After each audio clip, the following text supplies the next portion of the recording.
Hello बच्चों, let's see this question. The question is which of the following is constant during SHM.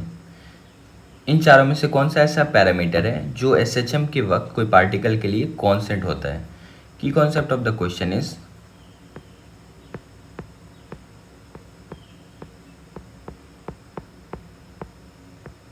Equation of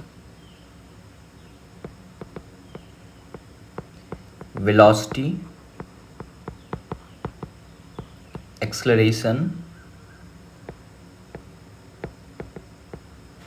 total energy and phase of a particle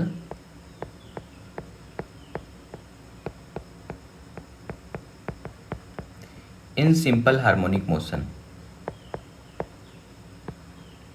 अगर आपको इन चारों का relation पता है तो आप इसी तरीके से इस क्वेश्चन को कर सकते हो.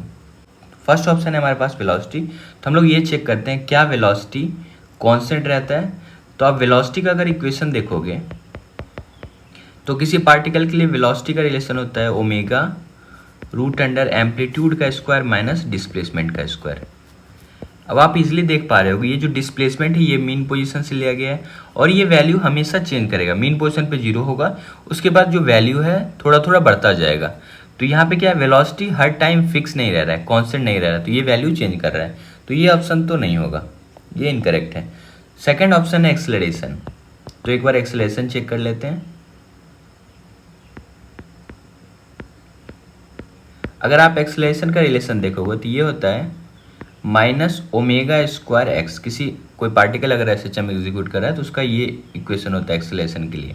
यहाँ पे भी आप इजीली देख पा रहे हो ये जो एक्स वैल्यू है, ये एक्स जो है पार्टिकल का मीन पोजीशन से डिस्प्लेसमेंट, तो ये वैल्यू हर टाइम वेरी करेगा, तो एक्सेलरेशन भी वेरी करेगा. तो सेकंड ऑप्शन भी नहीं होगा. थर्ड ऑप्शन देखते हैं टोटल एनर्जी.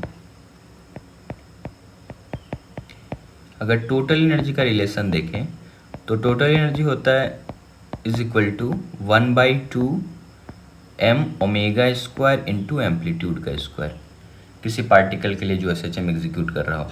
तो यहाँ पे आप देख पा रहे हो ये जो 1/2 है ये तो कांस्टेंट टर्म है. मास किसी पार्टिकल के लिए फिक्स होगा. ओमेगा स्क्वायर किसी एक पार्टिकुलर एसएचएम के लिए ओमेगा यानी एंगुलर फ्रीक्वेंसी फिक्स होगा. और ए फॉर यहाँ पे एम्पलीट्यूड है, एम्पलीट्यूड भी फिक्स रहेगा किसी एक पार्टिकुलर एसएचएम के लिए. तो यहाँ पे आप देख पा रहे हो हर टर्म कांस्टेंट है, इसलिए आप बोल सकते हो टोटल एनर्जी हमेशा फिक्स रहेगा, या फिर आप बोल सकते हो ये टोटल एनर्जी कांस्टेंट रहेगा. तो ये ऑप्शन करेक्ट है. फोर्थ देख लेते हैं फेज. फेज का रिलेशन होता है, फेज को फाई से रिप्रेजेंट करते हैं. इसका रिलेशन होता है phi equal to omega T. यहाँ पे ओमेगा एंगुलर फ्रीक्वेंसी है और टी फॉर टाइम है, और ये टाइम जो है ये हमेशा वेरी करेगा. तो फेज जो है हमेशा चेंज होता रहेगा. तो यहाँ से आप बोल सकते हो फेज भी है कांस्टेंट नहीं है, तो ये ऑप्शन भी नहीं होगा. तो एक ही ऑप्शन हो सकता है, option number third. So option number third is the correct option. Hope you understood it well. Best of luck. Thank you.